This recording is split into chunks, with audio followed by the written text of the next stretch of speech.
श्री कृष्ण कहते हैं, आलसी व्यक्ति कभी भी सफल नहीं हो सकता। जिसे अपने जीवन में ऐसो आराम प्यारा है, उसे मेहनत करना अच्छा नहीं लगता, भला हुआ व्यक्ति कैसे सफल हो सकता है। इसलिए अगर आप कोई काम करना चाहते हैं तो अभी से आलस्य त्याग दीजिए। किसी भी व्यक्ति के अपने जीवन में सफल ना होने का सबसे मुख्य कारण क्या होता है? खुद पर भरोसा ना होना। जीवन में वही व्यक्ति सफल होता है जिसे खुद पर भरोसा हो। जिस व्यक्ति को खुद पर भरोसा नहीं है वो कभी सफल नहीं हो सकता। एक बार दानवीर कर्ण ने भगवान श्री कृष्ण को अपनी व्यथा सुनाई और कहा, हे प्रभु, जब मैं पैदा हुआ तब मेरी मां ने मुझे त्याग दिया, इसमें मेरा क्या अपराध था? द्रोणाचार्य ने मुझे शिक्षा देने से मना कर दिया क्योंकि वो मुझे क्षत्रिय नहीं मानते थे, इसमें भी मेरा क्या अपराध? और द्रौपदी के स्वयंवर में मुझे अपमानित किया गया क्योंकि मैं महाराज परिवार का हिस्सा नहीं हूं। जवाब में श्री कृष्ण ने कहा, हे कर्ण, मेरा जन्म हुआ तब मैं कारागार में था और पैदा होते ही मेरी मृत्यु मेरा प्रतीक्षा कर रही थी। जिस रात मेरा जन्म हुआ उस रात मुझे मेरे माँ बाप से अलग होना पड़ा, जहां पहुंचकर मुझे हर वो काम करना पड़ा जो एक गरीब परिवार में करना पड़ता है। गायों का गोबर हाथ से उठाना। जब मैं चल नहीं सकता था तब मुझ पर प्राणघातक हमले किए गए, मुझे मारने की बार बार कोशिश की गई। ना मेरे पास बचपन में शिक्षा थी, ना ही महल था, ना कोई गुरुकुल था, ना कोई विशाल सेना थी, लेकिन तब भी मेरे मामा मुझे उनका सबसे बड़ा शत्रु मानते थे। मेरा भी जीवन कई चुनौतियों से गुजरा है। यह बात इतना महत्वपूर्ण नहीं है कि जीवन में कितनी बार अपमानित होना पड़ रहा है, पर यह महत्वपूर्ण है कि आप उस अपमान का जवाब कैसे दे रहे हैं। आपके पास ज्ञान है जिसका आप इस्तेमाल कर पा रहे हैं और इन सब चुनौतियों को पार करके कैसे आगे बढ़ते हैं।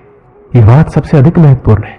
सब कुछ किताबों से ही सीखने को नहीं मिलता, कुछ मतलबी लोगों से भी बहुत कुछ सीखने को मिलता है।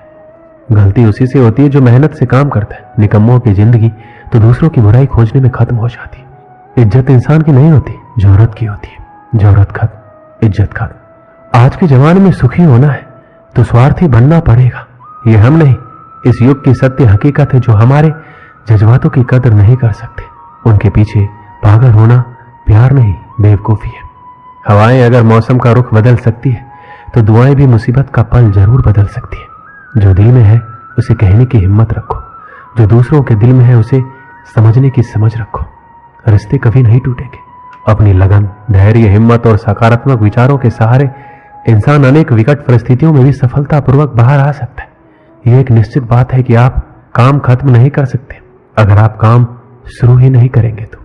किसी भी काम का सबसे कठिन हिस्सा काम को शुरू करना होता है। कभी हार मत मानो। आज कठिन है, कल बदतर होगा, लेकिन कल के दिन का बाद सुनहरा होगा। अगर इंसान में कुछ करने की इच्छा हो तो दुनिया में कुछ असंभव नहीं है। जहां दूसरों को समझना मुश्किल हो जाए वहां खुद को समझ लेना ही बेहतर है। बदन है मिट्टी की, सांसें सारी उधार है। घमंड भी है तो किस बात का, यहां तो हम सब किराएदार हैं। परेशानियां जिंदगी का हिस्सा है। जिसने अपनी परेशानियों पर कदम रखा है वह जीत गया है, और जिसने अपनी परेशानियों को सर पर सवार कर लिया है वो लुट गया है। सही रास्ते पे चलना जरा मुश्किल है, पर उस रास्ते पर आपको कोई गिरा नहीं सकता। गिरते गिरते ही बच्चा चलने लगता है, डूबते डूबते ही इंसान तैरना सीख जाता है। चोट से घबराकर कभी पीछे मत हटना, क्योंकि चोट खाकर ही इंसान संभलने लगता है। असफलताओं पर लाखों ताने आएंगे, परंतु निराश मत होना, क्योंकि ये वही समय है जिसे आप पहचान जाएंगे। मां के बाद सिर्फ हिम्मत मनुष्य का साथ देती है, जो मनुष्य को कभी हारने नहीं देती। कुदरत ने हम सबको हीरा ही बनाया, बस शर्त यह है जो घिसेगा वही चमकेगा। सब कुछ किताबों से ही सीखने को नहीं मिलता, कुछ मतलबी लोगों से भी बहुत कुछ सीखने को मिलता है। कभी भी किसी जरूरतमंद को अपनी चौखट पर जलील मत कीजिए, क्योंकि ऊपर वाला कटोरा बदलने में देर नहीं करता।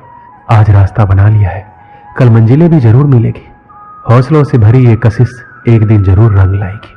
इस संसार में कुछ भी स्थिर नहीं है, ना समय, ना प्रेम, ना घृणा, ना ही संबंध। कोई आपको ना समझे तो चिंता मत करना, क्योंकि अच्छे लोग और अच्छी किताबें हर किसी को समझ में नहीं आती। मित्रता कोई स्वार्थ नहीं बल्कि एक विश्वास है, जहां सुख में हंसी मजाक से लेकर संकट में साथ देने की जिम्मेदारी होती है। यहां झूठे वादे नहीं बल्कि सच्ची कोशिश की जाती है। सच्ची बात बोलने वाला और सही राह पर चलने वाला इंसान हमेशा दुनिया को कड़वा लगता है। प्रशंसा चाहे जितना भी करो, लेकिन अपमान बहुत सोच समझकर करना चाहिए। लगन छोटा सा शब्द है, जिसे लग जाती है उसका जीवन बदल जाता है। जब रिश्ते रुलाने लगे तो उसे नजरअंदाज करना सीखो, जिंदगी बहुत आसान हो जाएगी। दुख आने से पहले ही दुखी होने वाला व्यक्ति आवश्यकता से अधिक दुख भोगता है। असफलताएं जीवन का एक हिस्सा है। अगर आप कभी असफल नहीं होंगे तो आप कभी सीखेंगे ही नहीं, और जब आप सीखेंगे नहीं, परिणाम स्वरूप आप में बदलाव नहीं आएगा और ना ही आप कई चीजें सीख पाएंगे। इसलिए जीवन में असफलताएं बहुत महत्वपूर्ण है। वक्त से लड़कर जो नसीब बदल दे, इंसान वही जो तकदीर बदल दे। कल क्या होगा कभी मत सोचो, क्या पता कल खुद अपनी तस्वीर बदल दे। श्री कृष्ण कहते हैं इंसान के बर्बाद होने के 5 कारण हैं। नींद, गुस्सा, डर, थकान और काम टालने की आदत। सफलता खुशी की चाबी नहीं है, खुशी सफलता की चाबी है। आप जो कर रहे हैं उससे अगर आप प्यार करते हो तो आप जरूर सफल होंगे। दूसरों का भला करने वाले मनुष्य को हमेशा कष्ट का सामना करना पड़ता है, क्योंकि हमेशा फल देने वाले वृक्ष को पत्थरों की मार सहनी पड़ती है।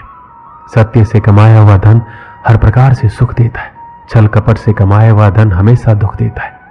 एक समझदार व्यक्ति वही है जो दूसरों को देखकर उसकी विशेषता को सीखता है, उससे तुलना और ईर्ष्या नहीं करता।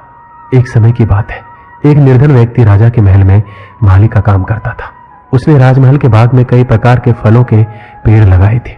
जो फल पक जाते वो तोड़कर राजा के सामने प्रस्तुत कर देता। कई बार खुश होकर राजा उसे इनाम भी देते। एक बार बाग में आम, अंगूर और नारियल के फल हुए। माली टोकरी लेकर बाग में पहुंचा और सोचने लगा कि आज कौन सा फल महाराज के लिए ले जाऊं। कुछ देर सोचने के बाद उसने अंगूर तोड़ लिए और टोकरी में भरकर राजा के पास पहुंचा। उन दिनों राजा कुछ चिंतित था। उसे गुप्तचर द्वारा सूचना मिली थी कि पड़ोसी राज्य का राजा उस पर आक्रमण की तैयारी में। वह इस बारे में गहन सोच विचार में डूबा हुआ था। तभी माली उसके पास पहुंचा और चुपचाप उसके सामने टोकरी रखकर कुछ दूर जाकर बैठ गया। राजा मंथन करते करते टोकरी से अंगूर उठाकर खाने लगा। वह आधा अंगूर खाता और आधा फेंक देता, जो माली के ऊपर गिरता। जैसे ही अंगूर माली को लगता, वो कहता, भगवान तू बड़ा दयालु है। सोच विचार में डूबे राजा का ध्यान इस और नहीं था कि वह अंगूर माली के ऊपर फेंक रहा है। एक बार फिर उसने अंगूर माली के ऊपर फेंका और माली ने फिर से कहा, भगवान तू बड़ा दयालु है। इस बार राजा का ध्यान माली की ओर चला गया। उसने आश्चर्य से उसे देखा और पूछा, माली मैं तुम्हें जूठे फल फेंक रहा हूं और तुम कह रहे हो भगवान तू बड़ा दयालु है, इसमें भगवान की दया कैसी है? माली ने उत्तर दिया, महाराज आज बाग में 3 तरह के फल थे, आम, अंगूर और नारियल। मैं सोच रहा था आपके लिए कौन सा फल लाऊं। भगवान की दया से मेरी बुद्धि में आया कि आपके लिए अंगूर ले चलो, और मैं अंगूर ले आया। यदि मैं आम और नारियल ले आता तो सोचिए मेरा क्या हाल होता। इसलिए मैं कह रहा हूं कि भगवान बड़ा दयालु है। राजा माली का उत्तर सोचने लगा कि वह व्यर्थ में चिंतित है।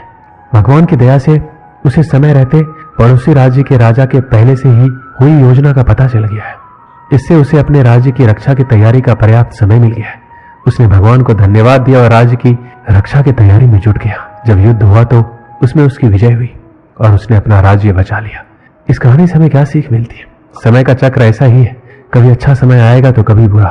अच्छे समय में हम भगवान को धन्यवाद देना भूल जाते हैं और बुरे समय में शिकायत करने लग जाते हैं, जबकि आवश्यकता है अच्छे समय के लिए हम भगवान का धन्यवाद करें और बुरे समय के लिए आभार व्यक्त करें कि हमें हर परिस्थितियों का सामना करने के लिए ही वह हमारे सामने वो परिस्थितियां उत्पन्न की है। छोटी छोटी परेशानियों का सामना करके हम बड़ी मुसीबतों का सामना करने योग्य बन पाएंगे। इसलिए जीवन में आने वाली छोटी छोटी समस्याओं से घबराएं नहीं, सकारात्मक रहकर समस्या के निवारण के बारे में चिंतन करें, योजना बनाएं और निवारण में जुट जाएं। बुरी परिस्थितियां आपकी दृढ़ता की परीक्षा है। ऐसे समय में टूटे नहीं, ये साबित कर दें कि आप हर परिस्थितियों का सामना कर सकते हैं, उससे उबर सकते हैं और जीवन में आगे बढ़ सकते हैं। जीवन की उबड़ खाबड़ डगर पर चलकर ही आप दृढ़ और मजबूत इंसान के तौर पर खड़े हो पाएंगे। दोस्तों इस वीडियो में बस इतना ही। मिलते हैं अगली वीडियो में। अपना ख्याल रखिएगा। जय श्री कृष्ण।